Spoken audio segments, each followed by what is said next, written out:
de nuestra reunión científica. Esta es una reunión especial, extraordinaria, es decir, extraordinaria en el sentido de que ya tuvimos nuestra reunión a principio de mes. Esta viene a ser un complemento, un suplemento, una nueva sesión. En esta ocasión, ¿qué pasó?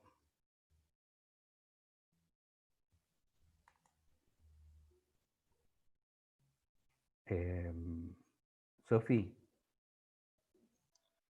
Sí. bloqueame esa pantalla, por favor.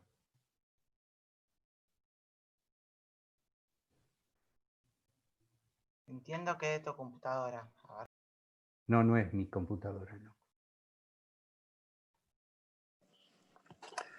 Toca join a meeting. Santiago Suárez, por favor, está compartiendo la pantalla, si lo pudieses bloquear. Dejar de compartir arriba en el banner.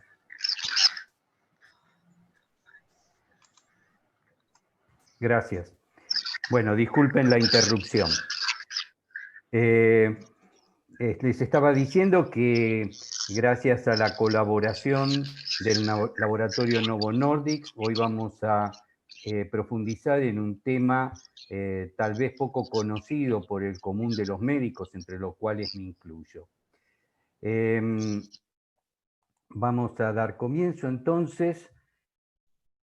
Hoy vamos a hablar de enfocándonos en el adulto mayor con sangrados o hematomas, ¿no es cierto? En este contexto nosotros tenemos que conocer que a las personas mayores no siempre se logra tener el abordaje adecuado porque existen características particulares en la presentación de las enfermedades. Estas características particulares de la presentación está dada por la alta variabilidad interindividual, es decir, el concepto de la heterogeneidad. No hay dos personas envejecientes que lo hagan de la misma forma y todos sus sistemas orgánicos, aparatos, órganos y sistemas vamos a ver que tienen distintas manifestaciones. Estas manifestaciones también están apoyadas en el hecho de que nosotros sabemos que existen comorbilidades en las personas mayores. Es poco frecuente que no exista alguna patología crónica que deviene de la edad media de la vida y que tiene distintas manifestaciones en nuestro grupo etario. Esto genera que muchos pacientes, no todos por suerte, tengan presente el síndrome de la polifarmacia. Y lo que nosotros tenemos que tomar en consideración siempre es que la presentación de las enfermedades en las personas mayores por la sintomatología alarvada o por la interacción de esos cambios fisiológicos y la presencia de comorbilidades puede tener presentaciones atípicas. Ejemplo de ello es la fiebre.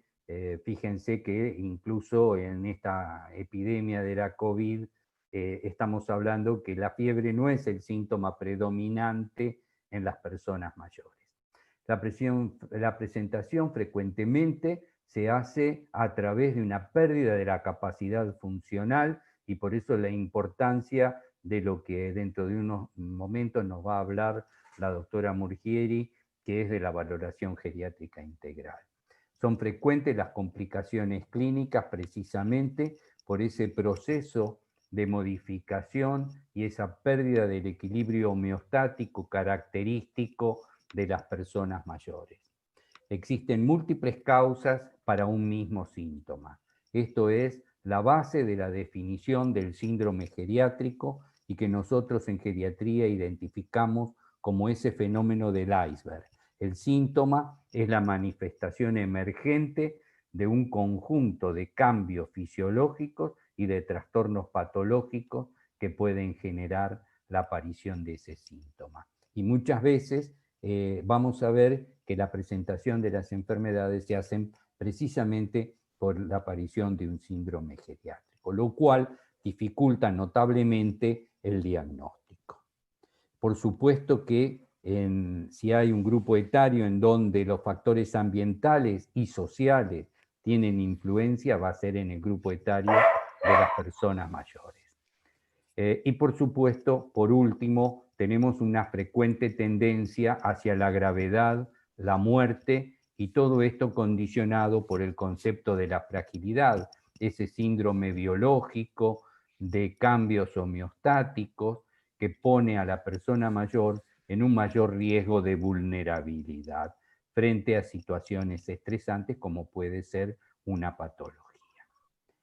Pero también hay problemas basados en el equipo de salud y que esto se debe a un déficit de una actitud basada en la minuciosidad y la paciencia necesaria para el examen y para el diagnóstico en las personas mayores. Y por último, debemos reconocer el desconocimiento de las modificaciones de signos y síntomas en los pacientes añosos. Es decir, haciendo honor a un viejo axioma de medicina que dice que se encuentra lo que se busca y se busca lo que se conoce, es precisamente que tenemos que basar el diagnóstico cuando hablamos de personas mayores. Y en cuanto a las patologías, podemos decir que las patologías prevalentes en las personas mayores podemos agruparlas en dos grandes unidades. Una que sería la patología prevalente de aparición frecuente, como pueden ser la hipertensión o la diabetes, y otras patologías prevalentes porque su incidencia está precisamente en este grupo etario, pero son de baja frecuencia. Hoy precisamente la patología sobre la cual vamos a desarrollar la exposición va a ser una patología prevalente de baja frecuencia. En primera instancia va a hablar la profesora doctora Margarita Murgieri, presidente de la Sociedad Argentina de Gerontología y Geriatría. Ella es médica geriatra, máster en gerontología y magíster en género, sociedad y políticas. Es directora de la carrera de medicina de la Escuela Superior de Ciencias de la Salud de la Universidad de Morón. Es subgerente operativa del Hogar Martín Rodríguez de la ciudad de Buenos Aires. La doctora Murgieri va a hablar de la presentación, va a hacer la presentación del caso clínico, que luego se discutirá, y nos va a hablar de la valoración geriátrica integral enfocada al paciente con sangrado y o hematomas. Luego de la doctora Murgieri va a hacer su exposición la doctora Alejandra Baqués, que es médica especialista en clínica médica y en hematología. Es referente de hemofilia del Hospital César Milstein, el hospital de PAMI en la ciudad de Buenos Aires, y es jefe de servicio de hematología del Hospital Militar de Campo de Mayo, y ella va a hablarnos de hemofilia adquirida, un diagnóstico a tener presente. Bueno, doctora Murgieri, mientras usted pone su exposición, quiero recordarles que pueden hacer las preguntas. Lo que les pido es que la hagan a través del chat, pongan la palabra pregunta delante de la pregunta para que yo pueda identificarla rápidamente y luego trasladársela a las disertantes. Margarita, si sos tan amable, te cedo la palabra. ¿Se ve la presentación? No aún.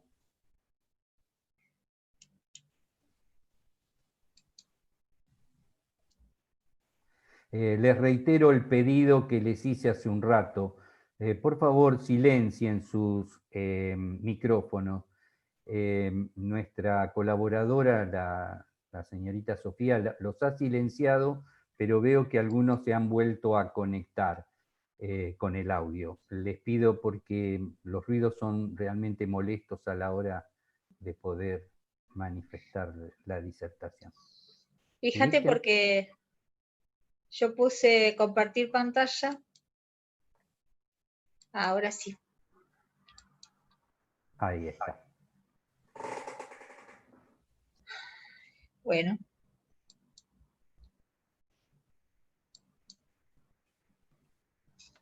Excelente. Bueno, buenas tardes. Primero vamos a presentar un caso clínico que nos aportó la doctora hematóloga Alejandra Baqués.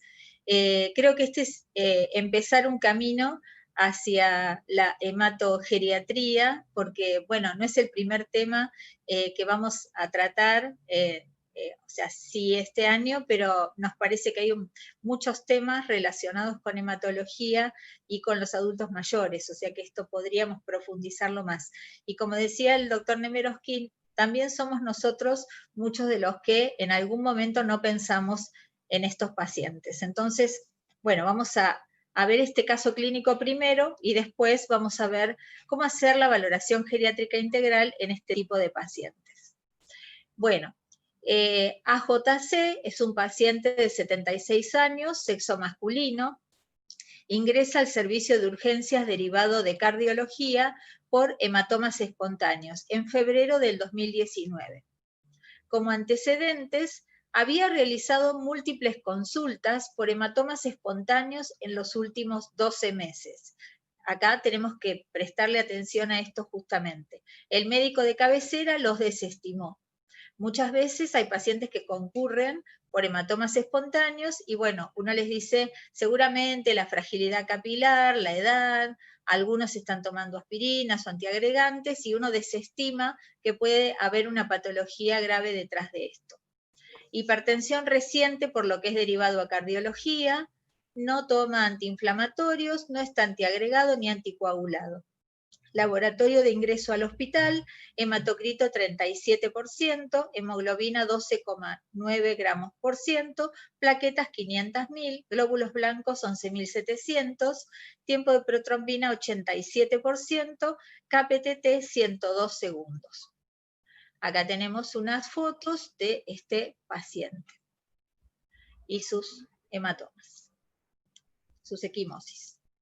Bueno, el KPTT se trata de hacer una corrección con plasma normal y no corrige. Esto después la doctora nos va a explicar qué importancia tiene un KPTT que no corrige con plasma normal. Factor 8, 0%. El título del inhibidor, 214 UV, que son unidades Bethesda. Y el diagnóstico entonces, hemofilia adquirida.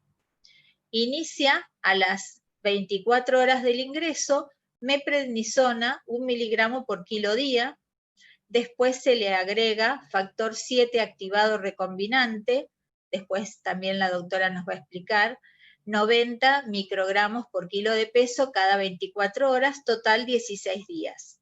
La evolución es tórpida con resolución parcial de los hematomas y se hacen controles de laboratorio cada 48 horas. Aquí está la evolución durante estos meses del tiempo de protrombina, del KPTT, ¿sí? Que deja de ser prolongado, del factor 8, que empieza a aparecer con el tratamiento, del inhibidor, que va disminuyendo hasta 0, y el hematocrito, que va disminuyendo. Esto también nos tiene que llamar la atención.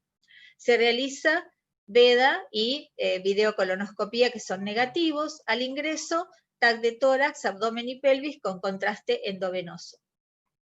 Intercurrencia durante la internación, presenta un hematoma perineal espontáneo en miembro inferior derecho en semiflexión antálgica.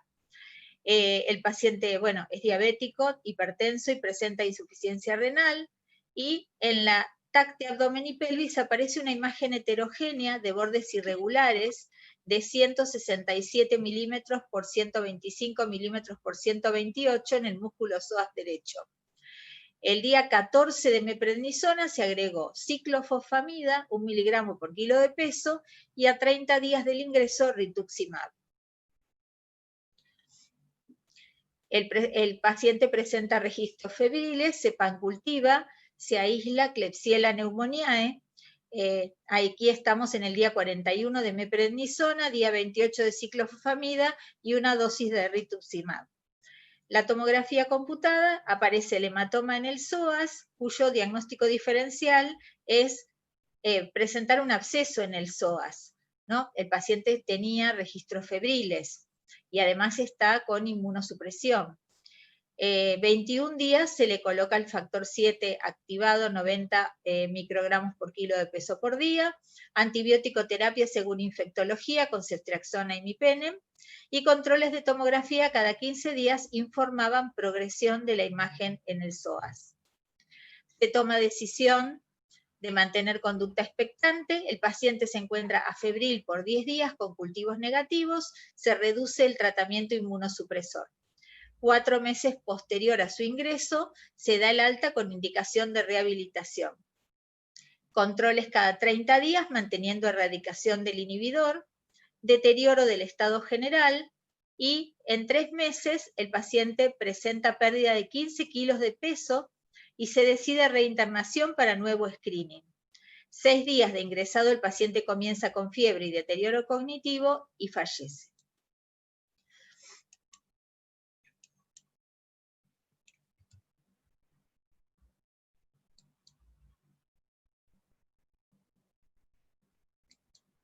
Bueno, vamos a ver ahora la valoración geriátrica integral enfocada a este paciente. Y después de que hable la doctora Vázquez, vamos a hacer la discusión.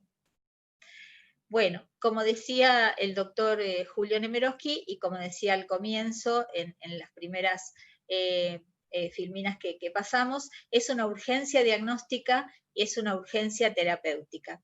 La incidencia aumenta con la edad, es una patología infrecuente, de hecho hay quienes la nombran como una enfermedad rara, 1,2 a 1,5 pacientes por millón de habitantes al año. Aquí tenemos, bueno, justamente hay 2 picos, hay un pico que se da en mujeres jóvenes alrededor del parto, sobre todo posparto, pero también en personas durante el embarazo, y después sí en las personas mayores, y por eso es que nosotros estamos aquí considerando esto como una patología geriátrica. Bueno, para los que no son geriatras, repasamos lo que es la valoración geriátrica integral, y es la forma en que nosotros evaluamos a los pacientes que llamamos geriátricos y también a los ancianos frágiles. Y esa forma de evaluar a estos adultos mayores es a través de un proceso diagnóstico que es multidimensional, es decir, es biológico, psicológico, social y funcional, y que además es interdisciplinario. Esto es fundamental. Y con esto vamos a determinar las capacidades y problemas de todos estos tipos que están imbricados en cada paciente adulto mayor y que conforman la valoración geriátrica integral. ¿Para qué hacemos la valoración? Para hacer un adecuado diagnóstico y un adecuado tratamiento y una adecuada intervención. ¿Cuáles son los componentes de la valoración geriátrica integral?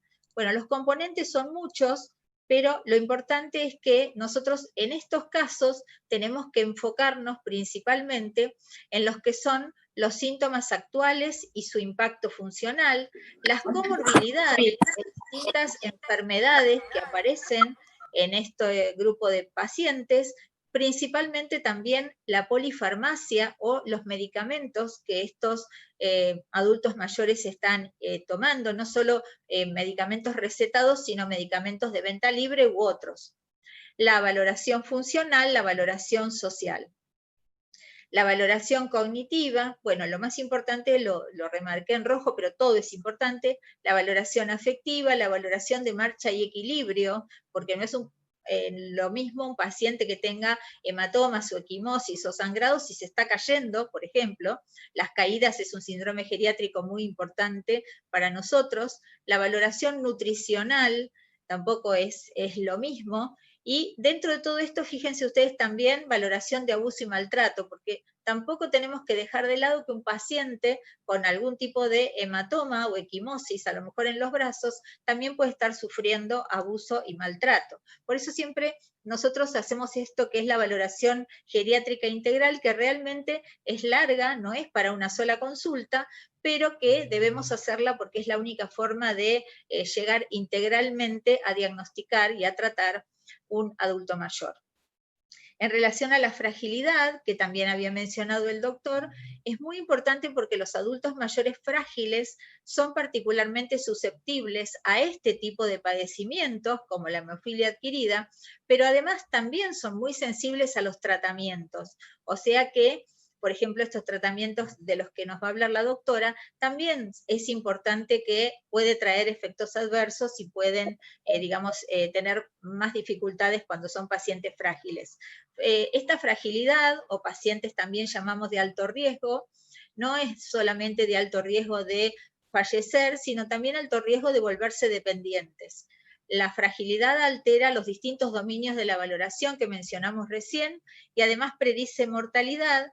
Y así como nosotros nos manejamos con muchas escalas para poder ver distintas áreas de la valoración geriátrica integral, nosotros podemos utilizar esta escala de fragilidad, que es la de Edmonton, que, bueno, nos gusta porque, comparte una serie de dominios que podemos ver para evaluar globalmente al paciente. Por ejemplo, la cognición a través del dibujo del reloj, la percepción general o el estado general de su salud, la dependencia funcional, el apoyo social, los medicamentos que consume, si toma o no más de 5 medicamentos o si se olvida de tomar los medicamentos, el estado de ánimo, la continencia, el desempeño funcional y la nutrición. O sea, sería como, ver la fragilidad desde todos estos puntos de vista, esta escala y otras, la de Fried, la de Linda Fried, el Frail, hay varias escalas para medir fragilidad.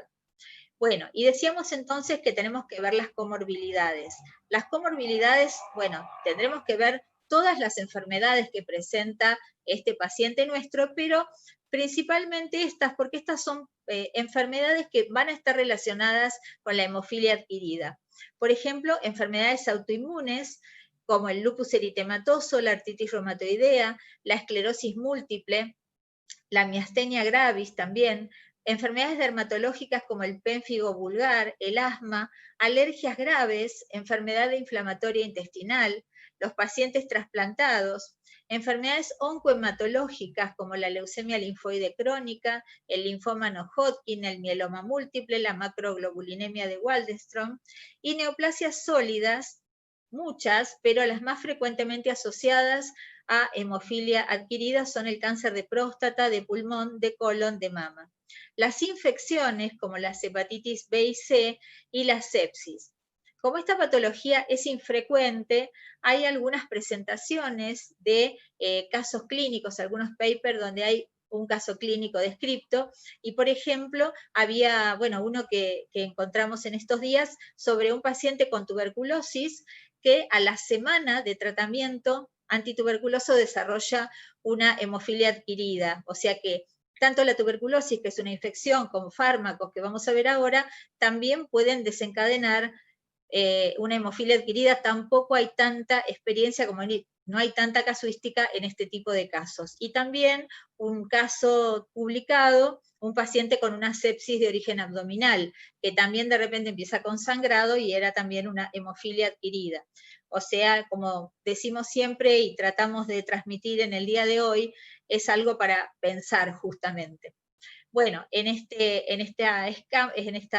dibujo tenemos justamente hay un 50% de de personas, de adultos mayores, de personas en general, porque también aquí hay un 5% de embarazo y puerperio, que desconocemos cuál es la causa, cuál es la etiología, y esa etiología, esos pacientes se denominan como, de causa idiopática, pero en realidad es porque no descubrimos cuál es la causa, o puede ser que haya alguna que desconocemos. Entonces, aquí menciono justamente lo que hablábamos recién, tumores sólidos, enfermedades dermatológicas y medicamentos. Y en cuanto a los fármacos descriptos, si bien puede ser cualquier otro, los anticuerpos monoclonales utilizados en artritis reumatoidea, también hay un paper sobre diversos casos tratados con anticuerpos monoclonales, algunos de los cuales ha presentado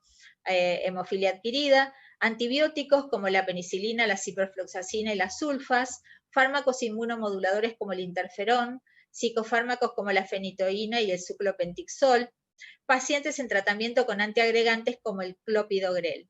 Pero cuando investigamos fármacos, es muy importante que también tengamos en cuenta, digamos, todos los fármacos que puede estar ingiriendo ese paciente adulto mayor, y además tratar de no echarle la culpa a ese fármaco, como les decía. Bueno, está tomando aspirina si es por eso, o está tomando clopidogrel y es por eso, o está anticoagulado porque tiene una fibrilación auricular y es por eso. O sea, siempre pensar un poquito más allá.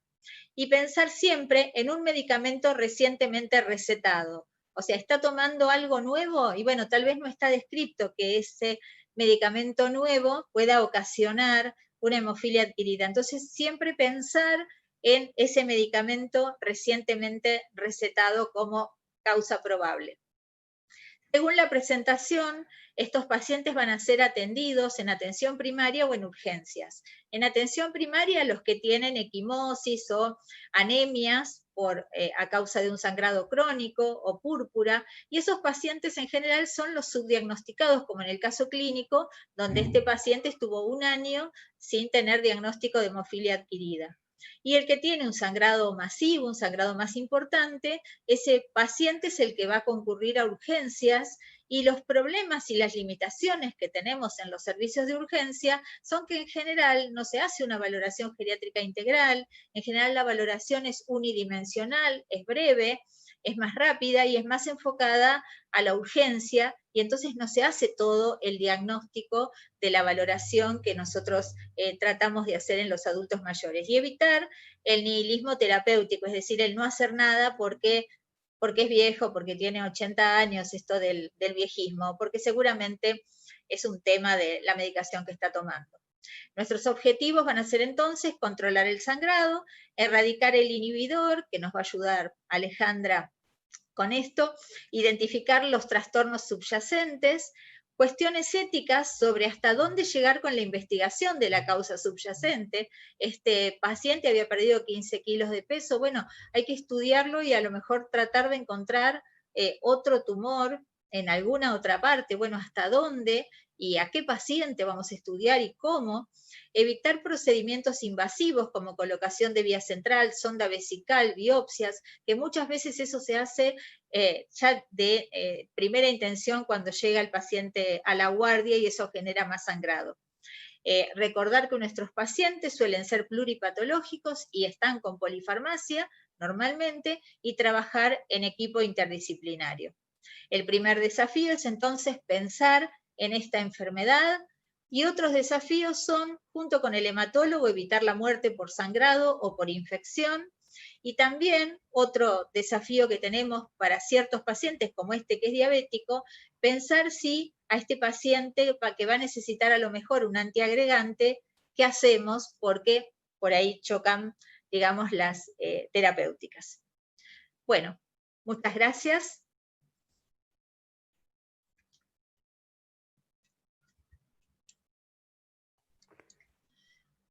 Bueno, mientras Margarita deja de compartir, vamos a esperar a la doctora Alejandra Baqués. Alejandra, ¿ya podés compartir? Perfecto.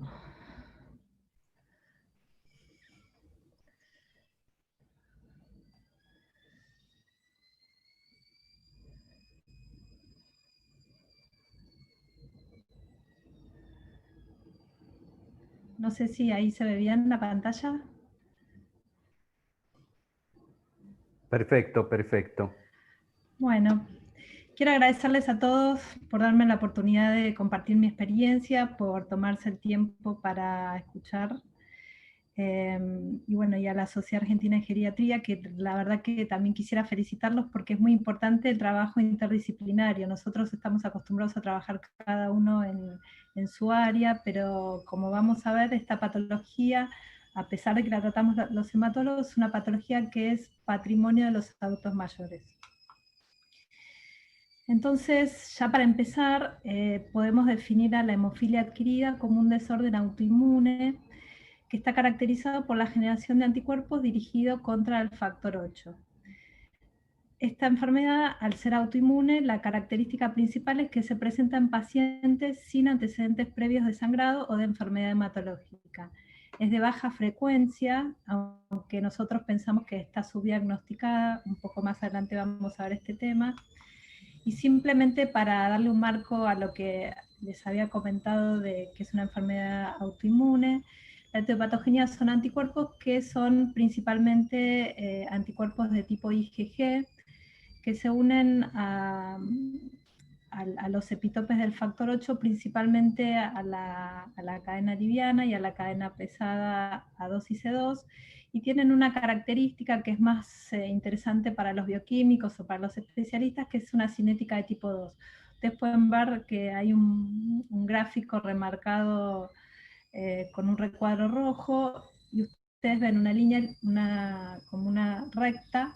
Esa es la cinética de tipo 1, donde hay una unión entre factor 8 y anticuerpo, que es de 1 a 1, y esta enfermedad tiene la característica que es una unión de tipo 2, y esto, si bien es algo que es teórico, pero le da algunas características especiales a esta enfermedad con respecto a la manera de evidenciar ese anticuerpo.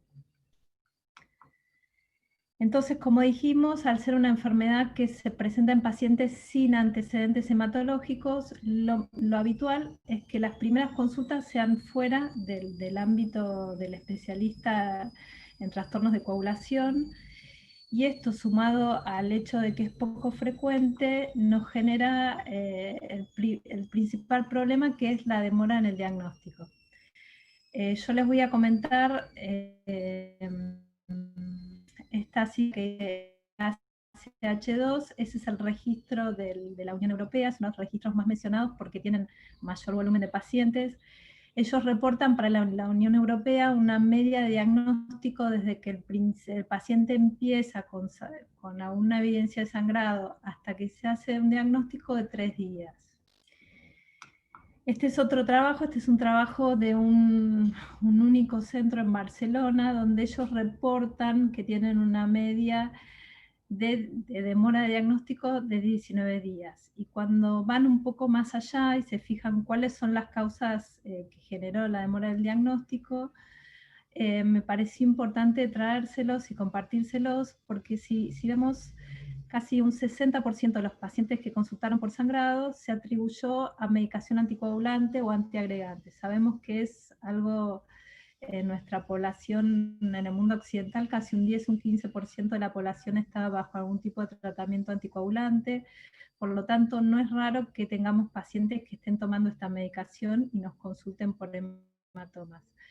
Otra de las demoras de diagnóstico fue que un 35% de los pacientes no se realizaron ningún tipo de laboratorio, y de los pacientes que se realizaron laboratorio hubo un 25% en error de interpretación y un 10% directamente, o sea, nadie fue a ver el laboratorio, nadie lo retiró, nadie lo vio. Este es el principal problema que nosotros nos enfrentamos, que es la demora diagnóstica. La demora diagnóstica no solo impacta en la evolución del paciente, sino que impacta en las posibilidades de recuperación y también en el costo económico que implica tratar a estos pacientes. Dijimos también que es poco frecuente, tiene una incidencia reportada entre 1.5 millones, es decir, 1 o 1.5 casos por millón de habitantes por año. Pero fíjense ustedes qué interesante, nosotros si vemos una curva poblacional a través del registro de la Unión Europea, vemos que hay 2 picos de mayor incidencia, un pico pequeño, y el pico mayor se presenta a partir de los 70 años, donde la incidencia pasa, como les acabo de comentar, de 1.5 casos, casi a 14 casos por millón de habitantes en pacientes de más de 85 años. Entonces, es importante traer esta población y para mí también es importante estar acá con ustedes, porque lo más probable es que ustedes sean los primeros receptores de las consultas de este tipo de pacientes. Este gráfico es simplemente para comentarles de dónde salen a veces los datos que estoy hablando. Este es el registro, a ver. Estos son los registros que hay en casi todo el mundo. Como son pacientes que tienen baja frecuencia, son raros, la única manera de tener información acerca de cuál es la presentación, cuál es la evolución, cuál es la mejor manera de tratarlos, se trabaja con registros. Entonces, al aumentar el número de pacientes, aumenta por lo tanto el valor estadístico de las conclusiones, y casi toda la información que tenemos los hematólogos es a través de los registros de las diferentes partes del mundo. El más nombrado, como ustedes pueden ver, es este, porque tiene casi 500 pacientes, es uno de los más, ese registro que tiene mayor número de pacientes. Entonces, bien, ¿cuál es la presentación clínica? La presentación clínica tiene que ver con sangrados. Los sangrados son en su mayoría de tipo espontáneo, un 77%, hay otros que son relacionados con pequeños traumas, postoperatorio, bueno, y en el caso de las mujeres jóvenes, en el periparto.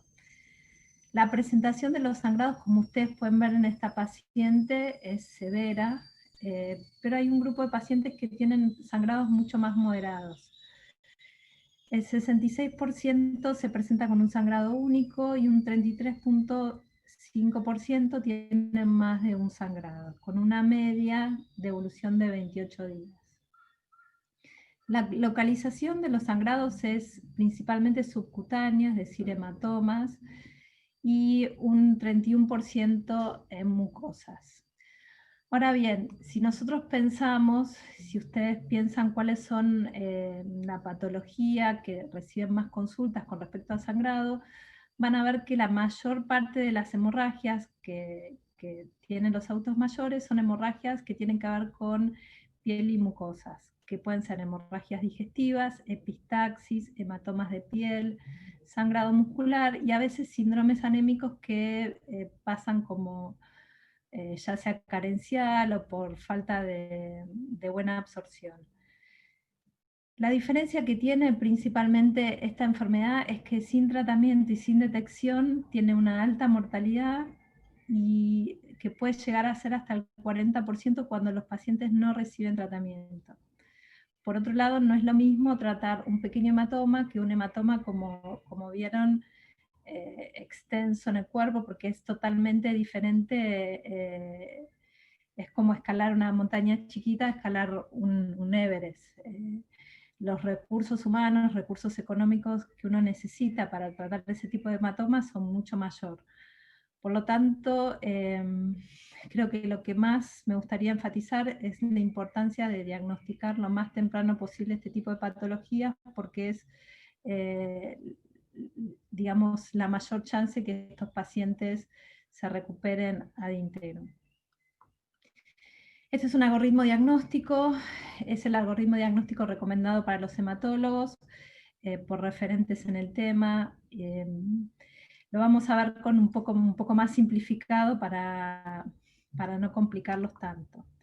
Entonces, toda esta información del marco teórico que puede ser ideal, ¿qué pasa cuando intentamos trasladarlo a nuestros consultorios, nuestras consultas? Es decir, cuando nosotros intentamos trasladar todo lo que yo les comenté en el mundo real.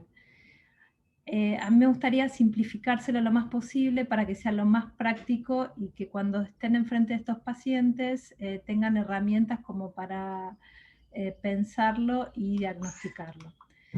Entonces vamos a ver, el paciente típico es un paciente que consulta por sangrado, ya vimos en cualquier tipo de sangrado de mucoso o piel.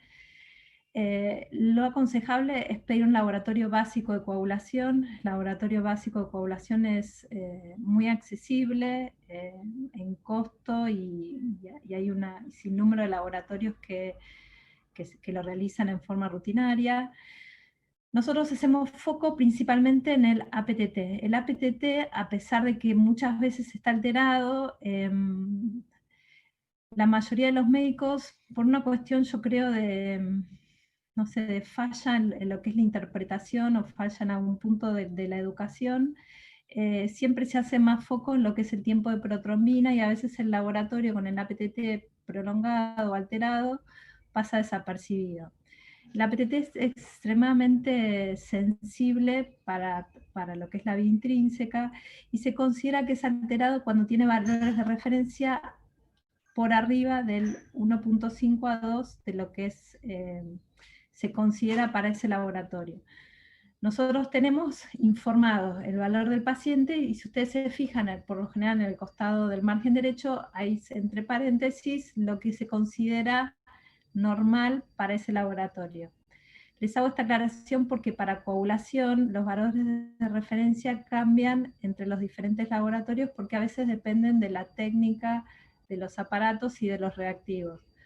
Por lo tanto, no les puedo dar un valor, digamos, para referencia universal, pero si tomamos un ejemplo que para ese laboratorio el valor máximo sería de 30 segundos, si nosotros tenemos un paciente de 50 a 55 segundos, ya tenemos que pensar que hay una alteración que probablemente el sangrado que nuestro paciente consulta es por una alteración de la coagulación.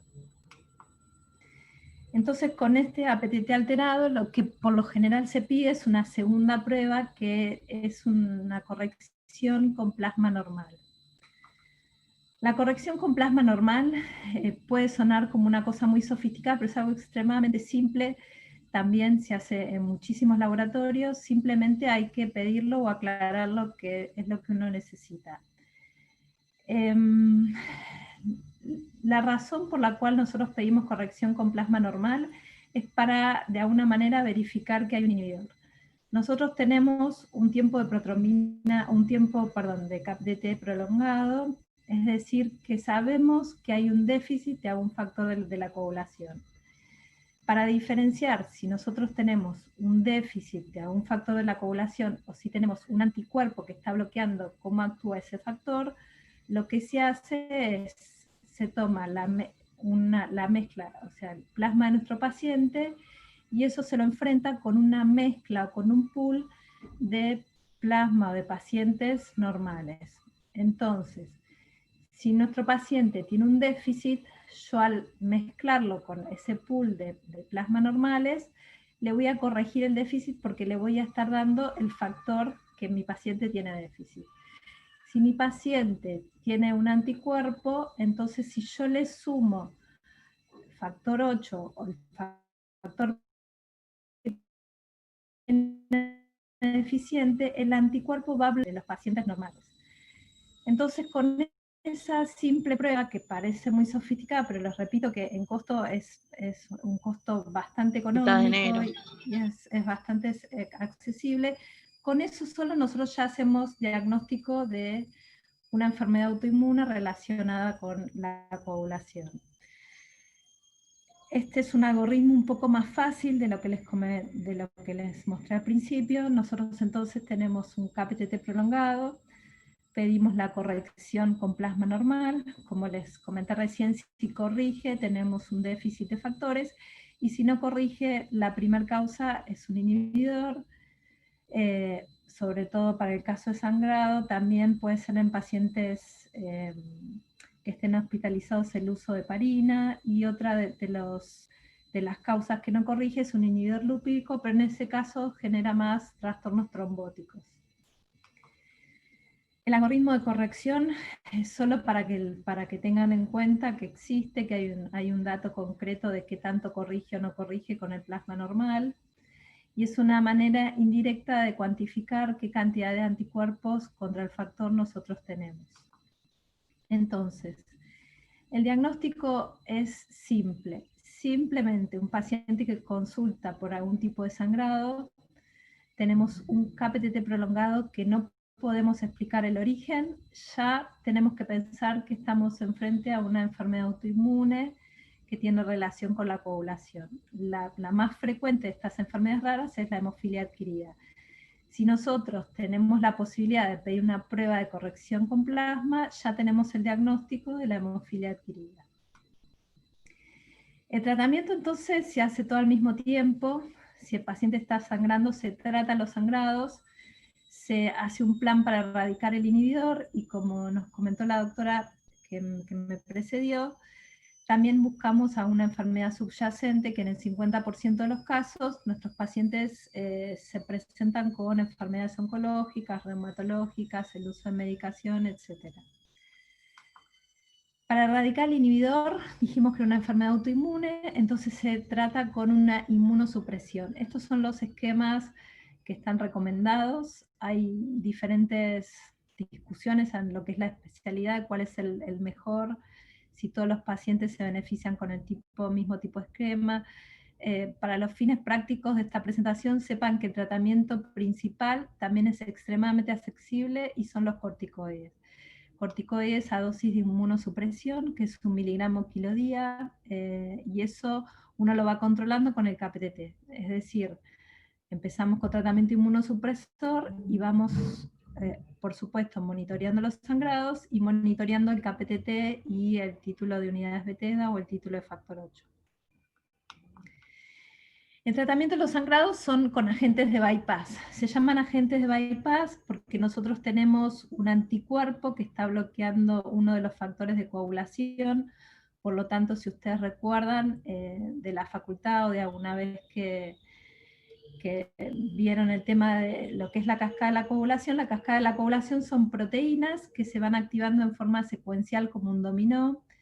Si nosotros tenemos un anticuerpo que bloquea una de estas proteínas, entonces todo lo que está posterior no se puede activar. Los agentes de bypass se llaman así porque actúan directamente en la fase final de la coagulación y bypassean la cascada, digamos, típica. Los agentes de bypass son dos, son los que son, digamos, las opciones terapéuticas para tratamiento de sangrado de estos pacientes. Tenemos el APCC y el factor 7 activado. Los dos tienen las mismas porcentajes de efectividad para tratar los sangrados. Tienen características que son diferentes, se las comento rápidamente. El APCC tiene un poco más de volumen, tiene una vida media más larga y es un derivado plasmático, mientras que el 7 activado tiene mucho menos volumen, es recombinante, se da con un intervalo cada 2 o 3 horas. A veces cuando nosotros trabajamos con pacientes que tienen riesgo trombótico asociado, la posibilidad de, digamos, de alguna manera de graduar la intensidad del estímulo a la coagulación también es bastante útil. Y bueno, básicamente es eso, la dosis para el 7 es de 90 microgramos kilo. Como les comenté, los dos son endovenosos, es cada 2 a 3 horas, y el de APCC tiene una dosis de 75 unidades kilo, con una dosis máxima de 100 unidades kilo, y se da cada 8 o cada 12 horas. Entonces, ya para finalizar, el mensaje principal que me gustaría haberles transmitido es que cuando ustedes estén enfrente a un paciente que los consulta por sangrado, independientemente de si está anticoagulado, si está antiagregado, piensen que puede tener alguna alteración concomitante de la coagulación, y lo recomendable en estos casos es pedir un control o un chequeo de un TP y un KPTT. A pesar de que nuestros pacientes estén con anticoagulantes o con antiagregantes, porque esto nos puede ayudar a diagnosticar cosas que pasan desapercibidas. Entre ellas, la enfermedad que hoy nos convoca, que es la enfermedad de la hemofilia adquirida, que es un trastorno autoinmune de la coagulación. Quiero agradecerles a todos por la atención y nuevamente agradecerles la posibilidad de compartir con ustedes mi experiencia. Gracias. Bueno, muchísimas gracias, Alejandra. Excelente las exposiciones, tanto tuya como de Margarita. Me gustaría, si hay preguntas, las vayan haciendo por el chat. Yo, mientras tanto, me gustaría hacer una pregunta a cada una de ustedes. Alejandra, con respecto a la letalidad que tiene esta entidad en las personas mayores, primero, ¿cuál es esa letalidad? Y segundo, ¿cuáles son los condicionantes que pueden llevar a un incremento de la mortalidad? La mortalidad principal está dada por los sangrados.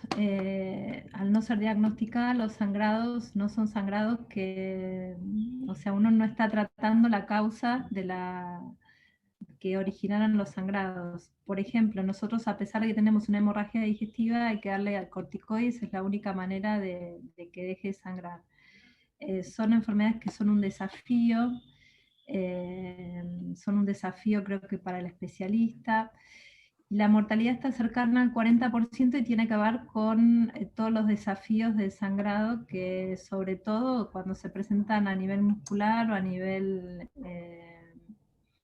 intraabdominal, por ejemplo, pueden generar rápidamente un shock, ¿no? Hipovolémico. Por otro lado, también hay una segunda parte de la mortalidad que está relacionada con la intensidad de tratamiento inmunosupresor sin control. Nosotros sabemos que estamos con pacientes que son más propensos, entonces la inmunosupresión tiene que estar acorde al estímulo que lo generó. Clarísimo. Margarita, te hago la pregunta antes de pasar a las preguntas del auditorio. Sí. Considerando que, sobre todo por lo que nos acaba de contar Alejandra, sobre el conflicto en lo agudo de estos pacientes, nosotros sabemos que la valoración gerontológica nos lleva tiempo, la valoración geriátrica requiere de cierta, como decíamos al principio, minuciosidad para abarcar cuáles son los conceptos de fragilidad y de pérdida funcional. Pero puntualmente, ¿cómo nos aconsejarías encarar la valoración geriátrica en un proceso tan agudo como este? Mira, principalmente uno en cualquier consulta enfoca de alguna manera por qué llegó el paciente. O sea, porque si el paciente está con dolor precordial, vamos a hacer una valoración geriátrica integral, pero primero vamos a ver urgentemente de solucionar eso, digamos. Pero pensemos que hay pacientes que están muchos meses con estas patologías, y esto podría hacerse tranquilamente en una consulta o en 2 consultas. De hecho, le pedimos el coagulograma, como nos explicaba la doctora, o sea, muchas veces ese paciente da tiempo. El paciente de urgencia es más difícil hacer la valoración geriátrica integral porque tenemos que tratar la urgencia, pero no quiere decir, digamos, no terminar de hacer esa valoración, porque después el paciente, digamos, se va a tratar, lo vamos a diagnosticar y después no vamos a saber si el paciente puede volver a la casa, si no, si tiene quien lo cuide, o sea, siempre la valoración va a terminar siendo integral. Uno va viendo los tiempos, ¿no? Muchísimas gracias. Alejandra, pregunta Carlos González, ¿cómo se procede con respecto a esta entidad y interpreto que debe ser así la pregunta, con respecto a esta entidad y la administración de aspirina, clopidogrel u otros anticoagulantes o antiagregantes plaquetarios en pacientes que tienen antecedentes cardiológicos y que requieren de esta medicación? Es una excelente pregunta, extremadamente complejo. Obviamente que cuando nosotros tenemos un paciente, los hematólogos, yo en mi práctica diaria, o sea, lo que más veo obviamente son pacientes anticoagulados. Cuando nosotros tenemos un paciente con riesgo cardiovascular aumentado, riesgo trombótico y está sangrando, inmediatamente se suspende todo tipo de medicación anticoagulante. Ahora bien, ¿cuánto tiempo lo suspendemos? Esa es una de las preguntas claves, porque nosotros, por otro lado, suspendemos el tratamiento anticoagulante, antiagregante, y por otro lado necesitamos tratar los sangrados con algo que es básicamente protrombótico. A nivel internacional lo que se recomienda es tratar igual los sangrados, suspender lo que es la administración de medicación anticoagulante, aspirina sobre todo, y tratar los sangrados. Una vez que se restablezca, digamos, a valores normales, o lo más parecido a una normalidad, la coagulación, se vuelve otra vez a anticoagular o antiagregar. Para, no sé, cualquiera de las dos, Margarita o Alejandra, pregunta, aunque algo hablaste, Alejandra, sobre la localización subcutánea y en primera instancia y luego las mucosas, pero nos preguntan ¿qué zonas del cuerpo son más propensas para que se produzcan hematomas? Bueno, yo les comparto mi experiencia como hematóloga. Obviamente las zonas de mayor exposición, que son los brazos y las piernas, que son las zonas que están más propensas a traumatismos. Eso es una consulta muy común en el ámbito hematológico.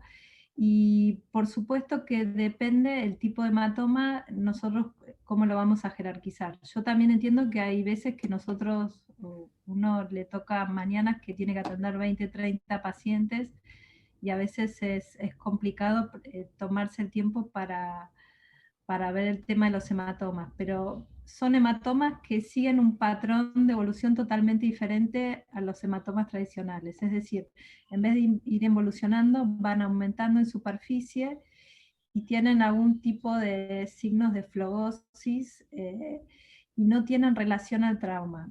Yo, por ejemplo, hace poco vi una paciente que había cortado el pasto y la máquina de cortar el pasto le hizo un tirón y tenía un hematoma que era casi todo el brazo y el hombro.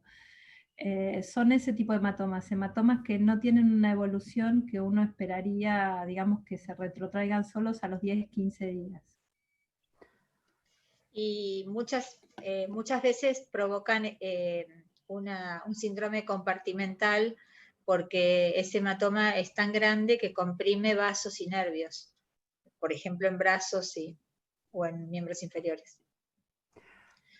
Aquí, también, perdón, quería sí, aclarar otra cosa más. Cuando aparecen hematomas en sitios que no son de mayor exposición, por ejemplo en el cuello, en el tórax, a veces en el abdomen, eso hay que prestarle mucha atención porque son hematomas que tienen más que ver con algún tipo de trastorno de la coagulación, no generados por un trauma en condiciones que no haya abuso o daño, ¿no?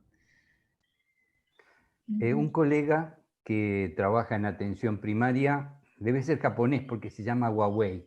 No,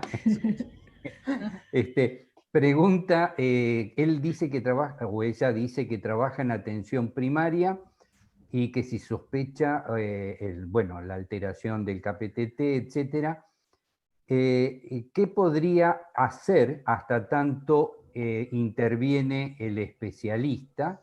¿Cuál es la actitud que debe tomar ante cuál es la conducta de expectación hasta que interviene el especialista? Bueno, sí, es un paciente que está en la red PAMI. Nosotros en el MISTEIN hemos trabajado, digamos, conjuntamente con el servicio de urgencias para que tengan prioridad de atención. Si no están en Buenos Aires, que también puede pasar, lo que les recomiendo es que tomen contacto con algún hematólogo, probablemente necesite internación y si ninguna de estas cosas es posible de hacer, evalúen empezar con corticoides a dosis inmunosupresora. Eso está avalado, como les comenté, a nivel internacional por la gravedad del cuadro sin diagnóstico. Por último, la última pregunta que veo aquí, dice que un paciente de 65 años, sexo femenino diabético, con una hemoglobina de 6, se transfundió de urgencia, se le diagnosticó hernia de hiato. Pregunta, ¿es de buena praxis investigar hemofilia adquirida en un paciente con estas características? Yo pienso que sí, porque no es que estamos solicitando, un estudio que es extremadamente costoso, que necesita autorización, que es difícil de hacer, es algo que es extremadamente sencillo y creo que probablemente si necesitó transfusión o estuvo ingresado en algún lugar, le deben haber hecho un coagulograma básico y si hay algún tipo de alteración de KPTT se puede pedir una corrección. No es algo, digamos, que estamos agregando complejidad o que necesita en un principio que esté en un máximo nivel de complejidad.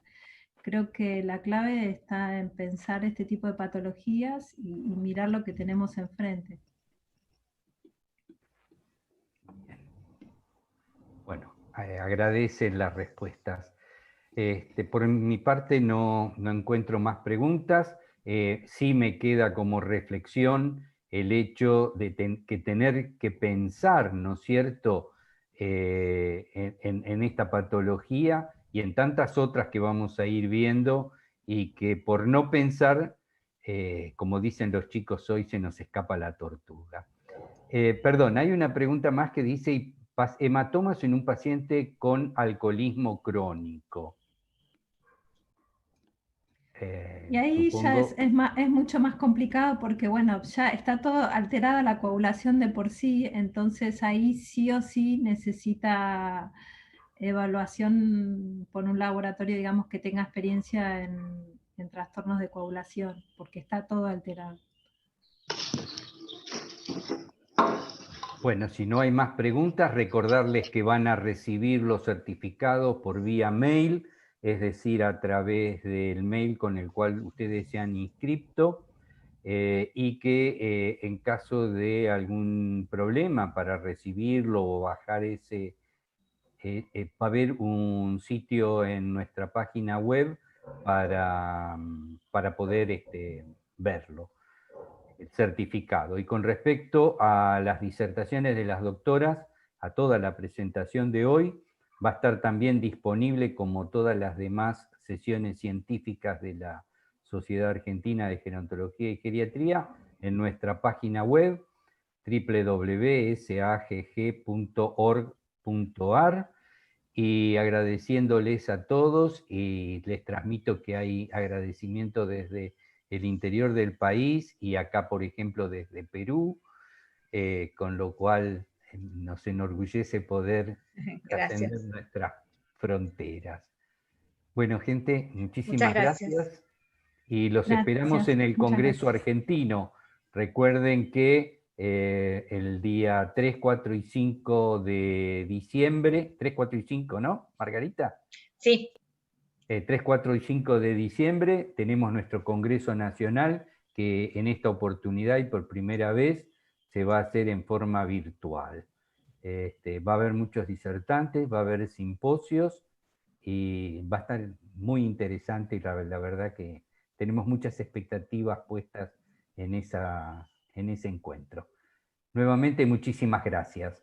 Muchísimas gracias a las disertantes. No, por favor. Muchas gracias. Gracias y muchísimas gracias a Novo Nordisk por favorecer esta presentación. La verdad que laboratorios que hagan desarrollo, innovación e investigación son muy importantes en el contexto de nuestro aprendizaje continuo. Muchísimas gracias.